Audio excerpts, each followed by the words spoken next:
I will now take leaders' questions under Standing Order number 27, and I call Deputy Willie O'D. Cahirlock, yesterday, a Redemptorist priest, Father Michael Cusack, had some things to say about the government's policy on rural policing.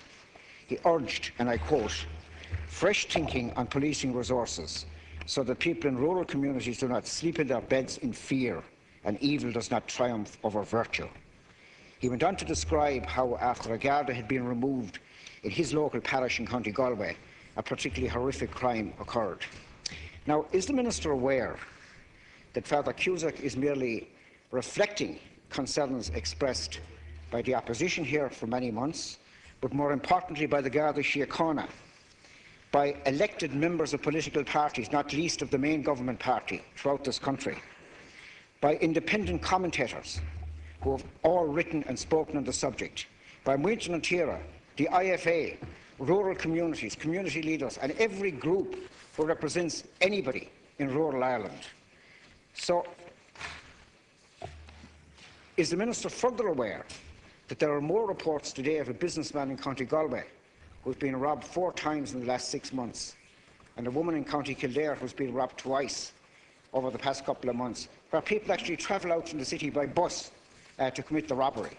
Now, what I'm asking the Minister is this: is the government going to ignore and dismiss all those concerns of communities across the country by proceeding to allow 95 rural Garda stations to close down as and from today? Thank you, Deputy.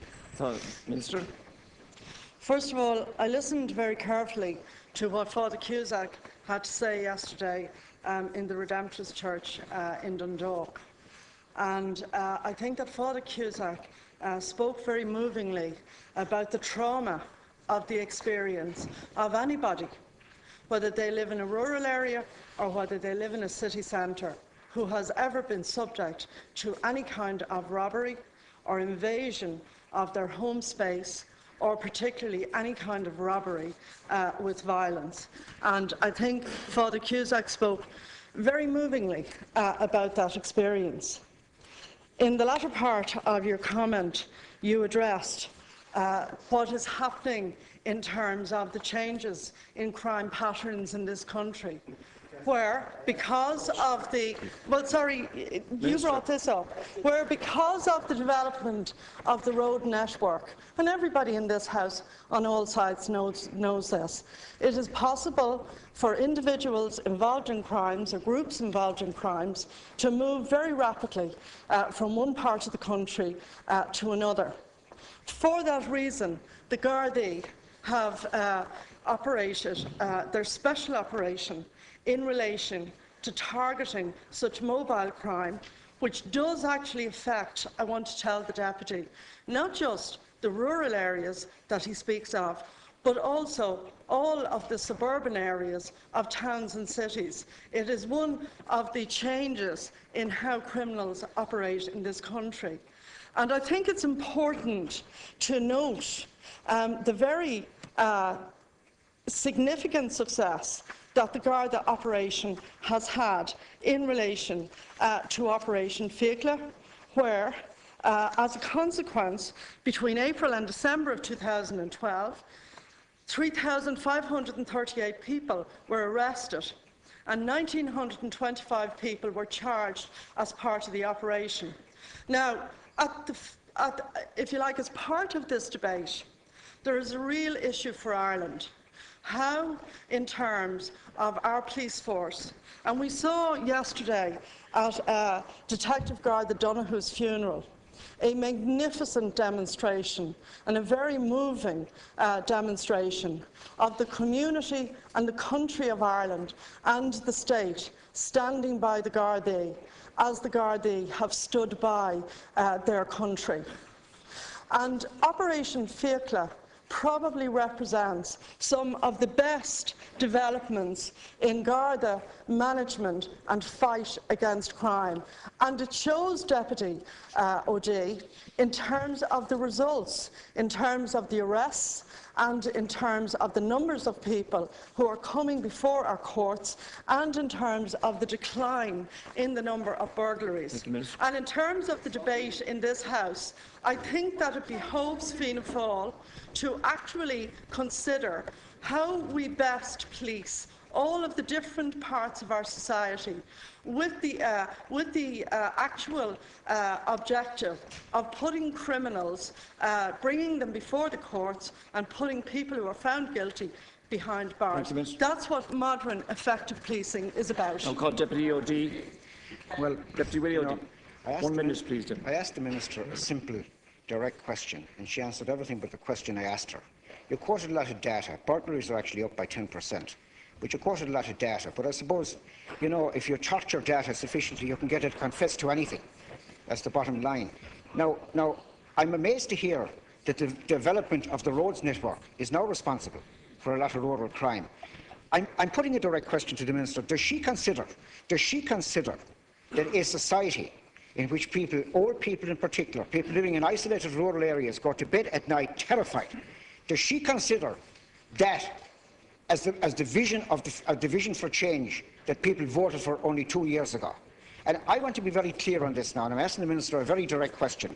I'm asking you to confirm to this House, and through this House to the country, that in spite of all the anxiety, all the fear, all the terror, all the protests from thousands and thousands of people who have turned out to protest at these closures across the country, is the government's answer to all this no change? We're going to proceed regardless. A simple yes or no would suffice. Deputy Minister, 1 minute. To remind the Deputy that it was he who raised the phenomenon of people going from urban areas, you said in buses, right? But everybody in this House who's a deputy serving the different parts of this country is aware that the criminal methods have changed. You have people using vans, you have people using transport, and the response of the Gardaí, and in particular the response of Garda management, has been to develop targeted policing methods to actually deal with the problem.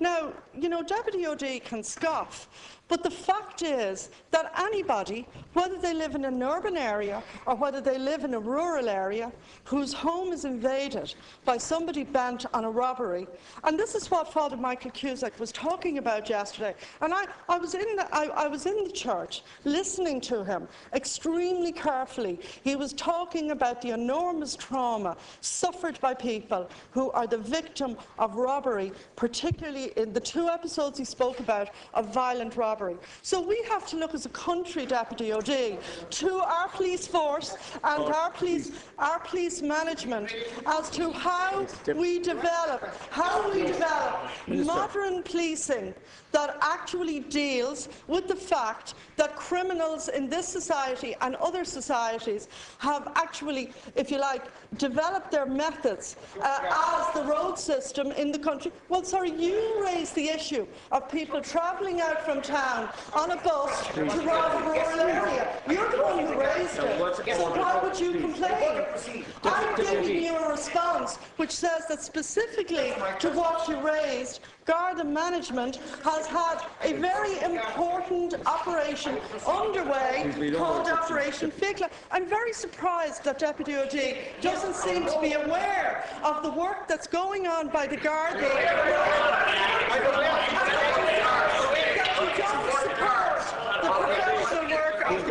Sorry, we're going on, Minister. And can I just say as well, Order, please. over the last... Minister, to conclude on this. Over the 12 months to the end of Q3 in 2012, the recorded incidents of aggravated burglary actually fell by 17%. But I think in coming to grapple with this problem... Minister, to conclude on this. Sorry, do you understand, Deputy O.D., that the Garda management has put in place a comprehensive operation in Operation Figla to reduce this kind of crime, and it actually is working because it has reduced the number of aggravated reports of such incidents by 17%. Thank you, Now, does that mean that people are not fearful? Does it not mean that if somebody's house is invaded by a burglar, it's not a traumatic episode? Good policing is what we want in this country, and that's what the Garda management are doing, and that's why the reported incidents have actually fallen through the use of modern policing techniques. Please, order out. The next question is from Deputy Mary Lou MacDonald. Please, 2 minutes, Deputy MacDonald. Minister, there's no doubt that the closure of almost 100 Garda stations today is a serious blow, particularly to rural Ireland, but indeed to some urban communities too. And bear in mind, these are the very communities that have already suffered under the cuts regime, not just of this government, but indeed of your predecessor. And we've all seen in recent weeks and months a spate of burglaries, particularly targeting vulnerable and elderly people. The reality is that for many communities, the local Garda station provides peace of mind that does allow people to sleep soundly in their beds. Your government, however, has decided to continue with the implementation of Fianna Fáil's 2010 so-called National Recovery Plan when it comes to Garda cuts. The deal that Fianna Fáil, we all know, negotiated with the Troika, their infamous 4-year plan. And at the time, Fianna Fáil agreed with the Troika to cut Garda numbers from 14,500 that year to 13,500 the following year, and then to 13,000 in 2014, a total drop of 10%, Minister. And of course now they grandstand on the issue when ye are simply implementing what was their plan. But of course they have form in this regard, Minister, because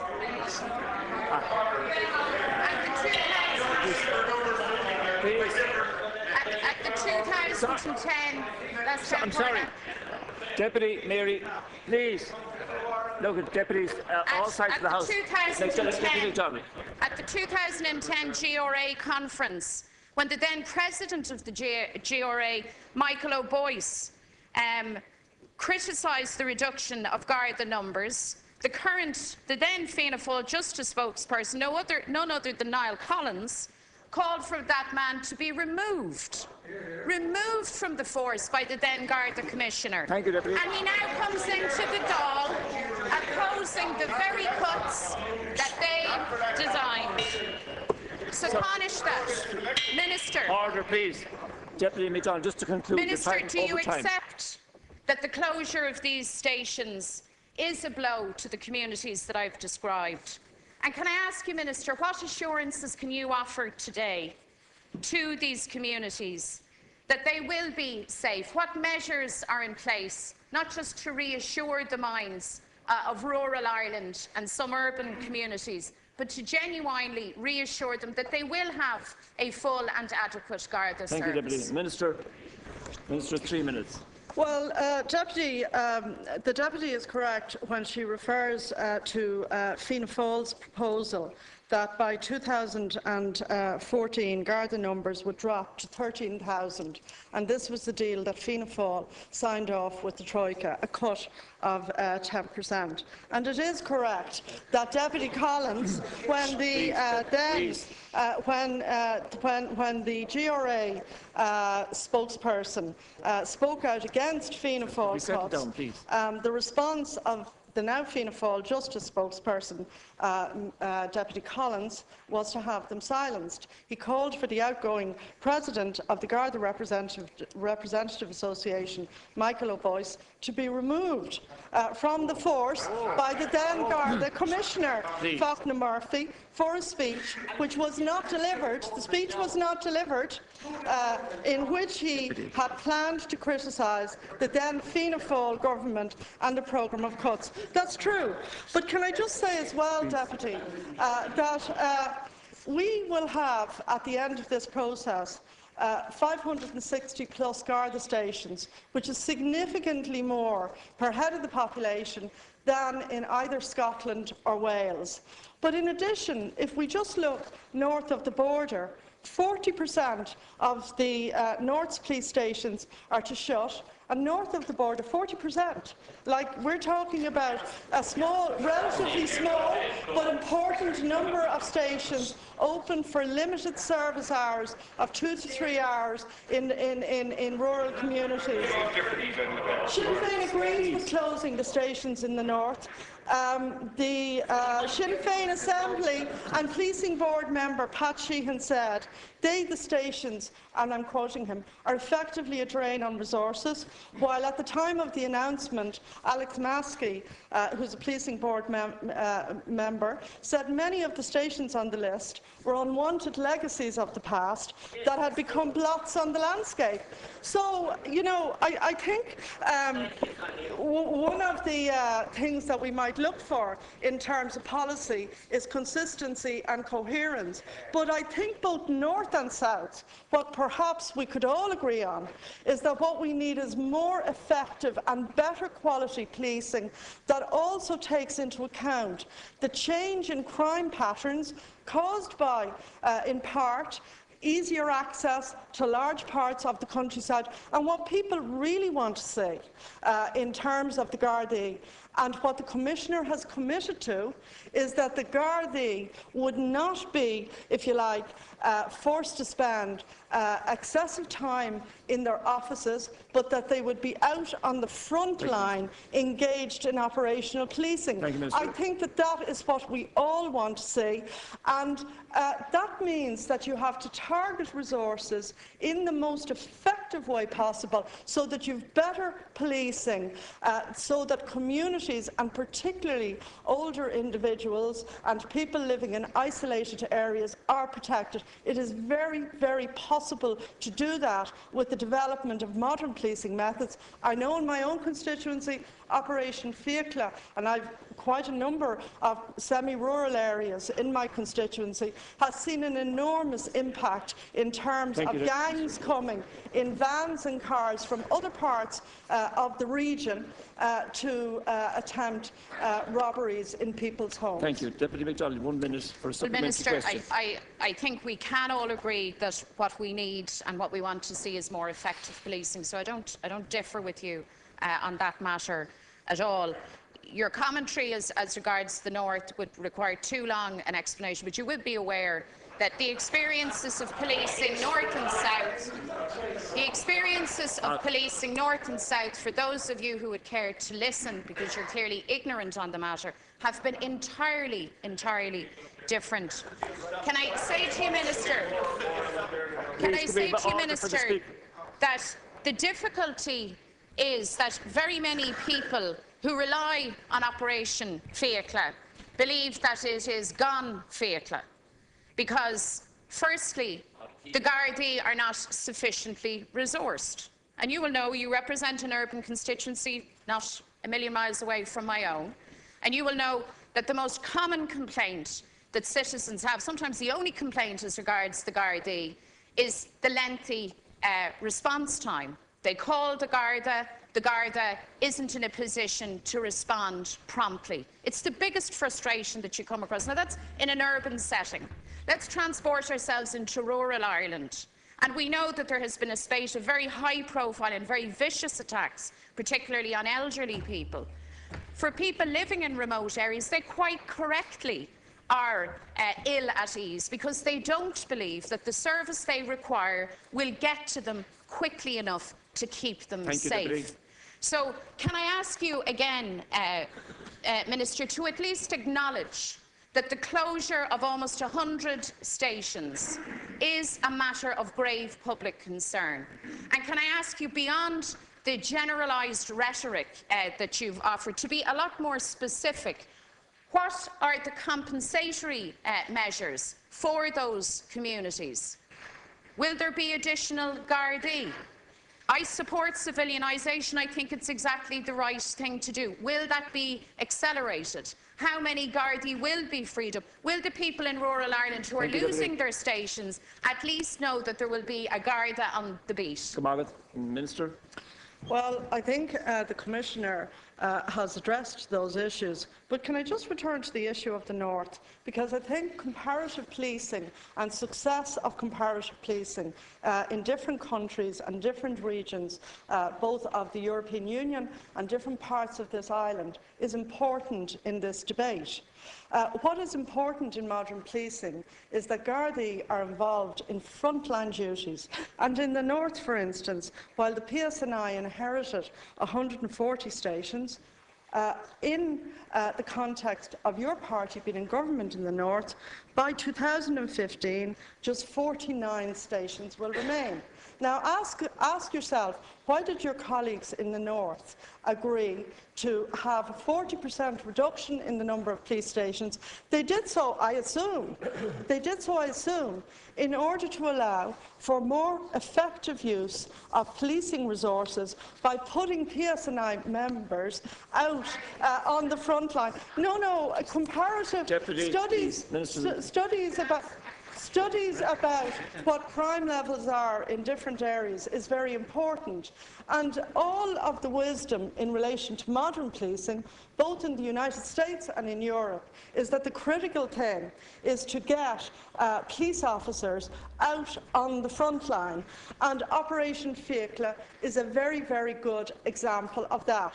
And I've said that where it's been operating around the country, it's taking into account changes in crime pattern brought about by additional mobility due to the upgrade, in many cases, in the roads network. That's something that we have to deal with. And what the Garda Commissioner and the Garda management are working on is a programme and a plan to make for more efficient policing for the 21st century. That seems to be what, in the North, Sinn Féin is supporting the PSNI to do, but there always seems to be a kind of a two-faced response from Sinn Féin, one that looks north and one that looks south. I'm just asking you to compare and contrast what happens in both. We'll now go on to number question in the name of Deputy Richard Boyd Barris. Please, order, please. 2 minutes, Deputy, to ask the question. Could we have order, please?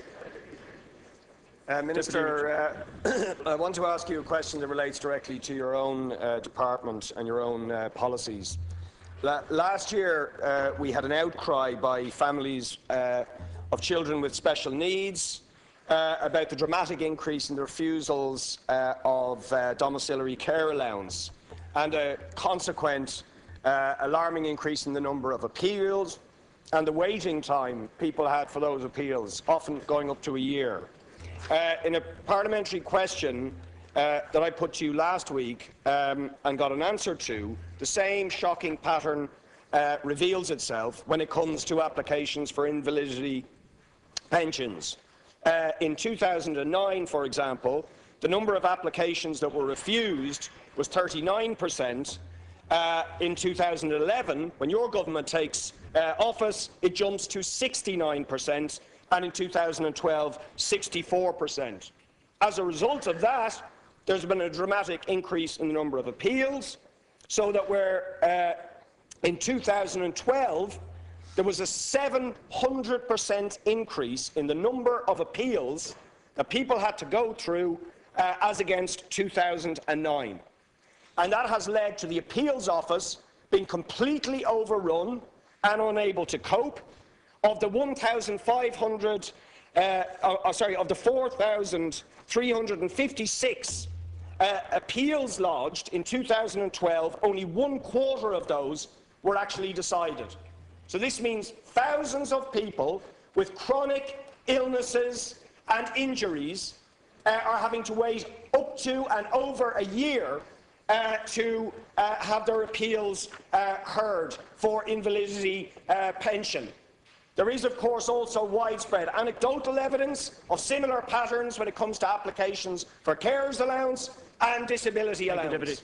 So I want to ask you very simply, Minister, why is it that your department and your medical assessors are second-guessing consultants and GPs who are testifying to the fact that people are physically or mentally unable to work?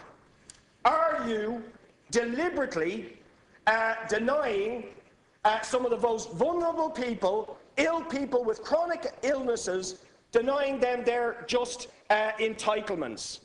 And where does this leave your constant protestations that you are going to defend the vulnerable, defend people with special needs and so on, when the evidence is absolutely clear of a systematic pattern on the part of your government of denying people who are vulnerable their rightful entitlements and forcing them into situations of anxiety and desperation and suffering as a result of cuts that you are imposing, but you dress up as reform. I call on the Minister. I want to thank the Deputy for his question.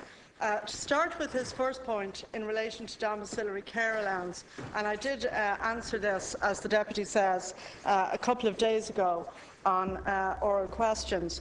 First of all, I was very happy, and I'm happy again to say to the House, that the waiting period in relation to domiciliary care allowance, and the Deputy has the statistics from his answer, has been reduced to 6 weeks.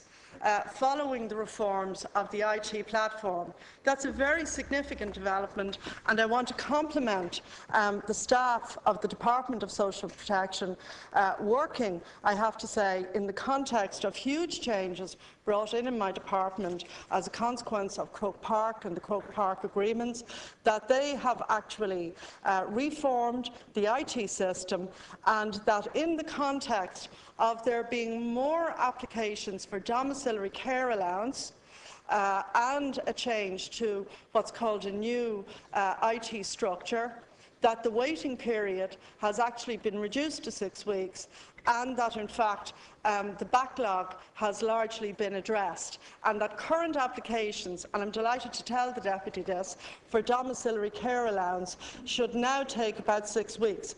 But there is an issue, Deputy, that I've explained to you before.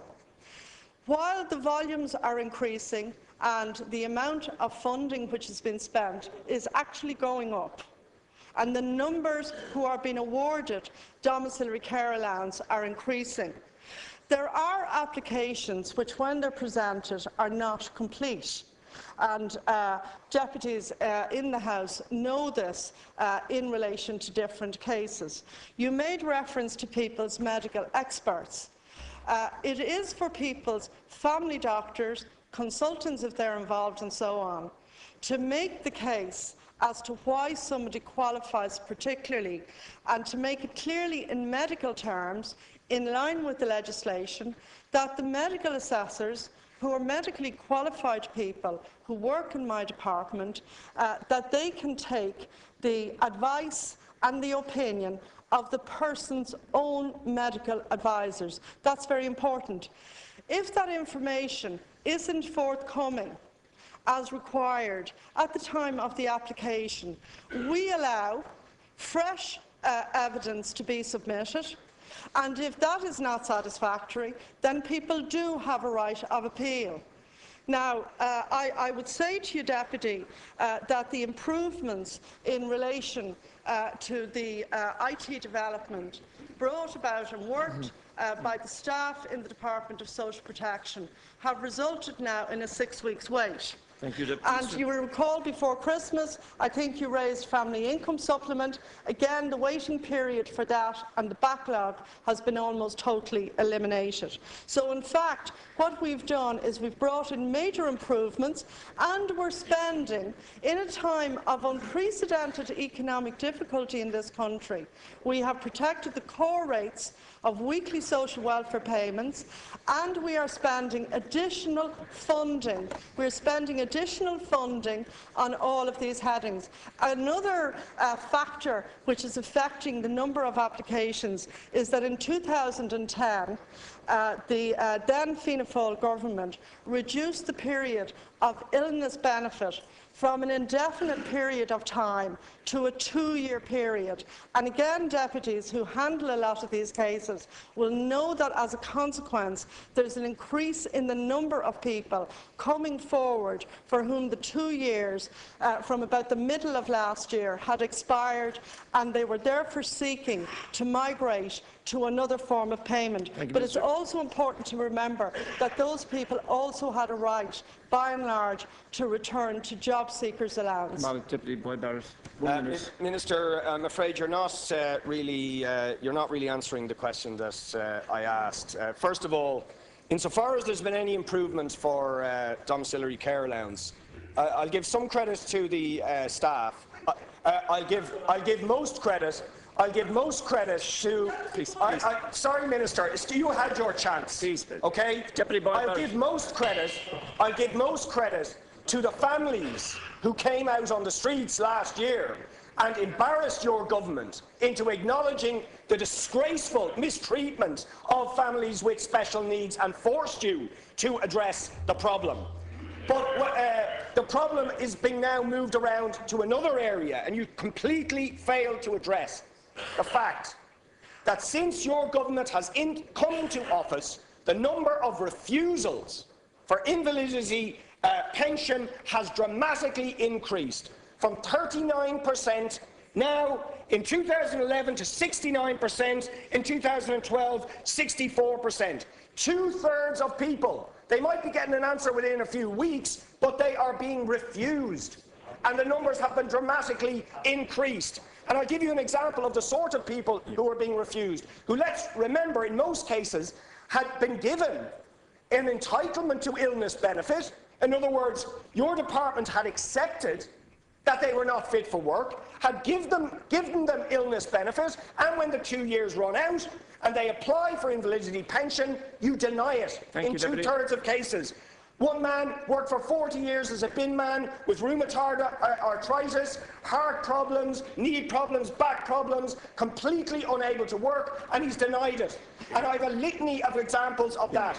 Made suffer for months as he begs and appeals for his rightful entitlements. Thank you, so Deputy. I'm asking you, Minister, isn't it the case that there is a systematic policy of first-stop refusal for people if you can find any excuse whatsoever, even when there is medical evidence being provided by GPs and consultants, and that indeed when they have to appeal, they often have to pay consultants €200 for a consultant's letter to say that you shouldn't have refused them in the first place, which is another cost for people who are ill and vulnerable. It's disgraceful, Minister. Thank you, Deputy. So stop treating people in this bureaucratic way and give them their entitlements. Minister, final reply, Minister. Well, first of all, if the deputy's assertions were correct, this country. If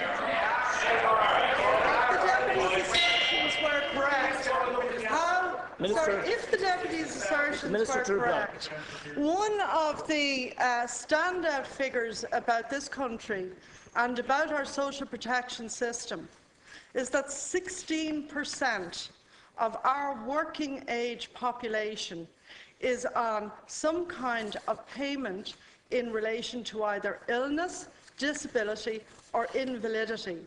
And during the period of the boom,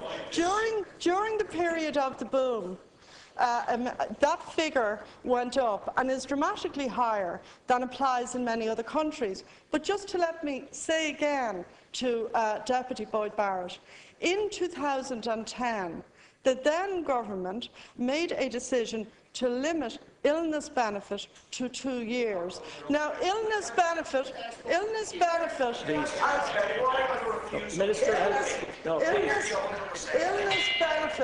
as the deputy is probably aware, is certified by the person's own medical advisor, and they submit certificates to the Department of Social Protection.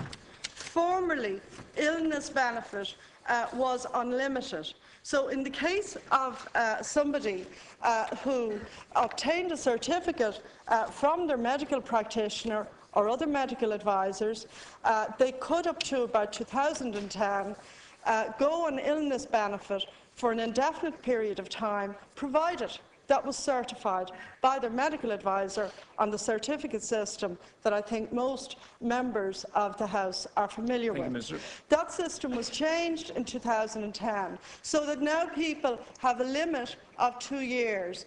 And after that, a proportion of those people, and it has resulted in a very large increase in the numbers applying for other medical-related schemes, are now applying for those schemes. And in order to deal with that, and again, I'm delighted that you did concede that the civil servants in social protection have worked very hard to improve the system in the context. Sorry, we're actually spending more money on more people in these headings. So your notion that social welfare illness payments and benefits are being denied to people is very, very wide of the mark. It's very wide of the mark. Sorry, Minister, conclude. Yeah. Please. I just want to say to you that if you have a look at what has happened, and you said yourself, their applications are now being dealt with in a much shorter period of time, and I'm glad that you were gracious enough for once to concede that point. That concludes leaders' questions.